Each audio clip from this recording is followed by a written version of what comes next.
বাংলাদেশি সবাই আমরা এখনও ভালো আছি, নিরাপদে আছি, কারোর কোনো ক্ষয়ক্ষতি হয়নি এবং বাংলাদেশ দূতাবাসের মাধ্যমে তেহরানে বসবাসরত সবাইকে নিরাপদ জায়গায় সরিয়ে নেওয়ার কাজ অলরেডি শুরু হয়ে গেছে। যুদ্ধ পরিস্থিতি এখন ভয়াবহ আকার ধারণ করেছে।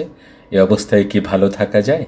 আর যেখানে ইসরায়েল নামক একটি বর্বর, একটি অবৈধ, একটি আগ্রাসী রাষ্ট্র ইরানের উপর যুদ্ধ চাপিয়ে দিয়েছে, গাজার নিরীহ হাজার হাজার মানুষকে হত্যা করেছে, প্রতিনিয়ত করছে, আর সেই ইসরায়েলের সাথে যখন ইরানের যুদ্ধ হচ্ছে এবং সেই যুদ্ধটা বেশ ভয়াবহ, ফলে কতটা নিরাপদ থাকা যায় সেটা বলা মুশকিল।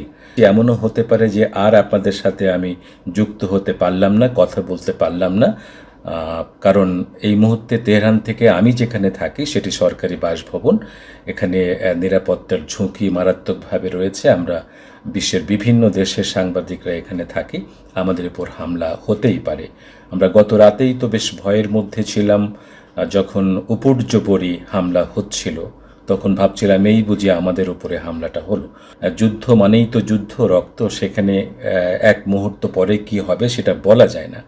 তারপরেও আমরা ভীতু নই, আমরা সাহসী, আমরা জীবনের জন্যে ভয় পাই না। এটি একমাত্র খোদা তাআলার উপর হাতে আমাদের জীবন। আপনারা দোয়া করবেন আমাদের জন্য।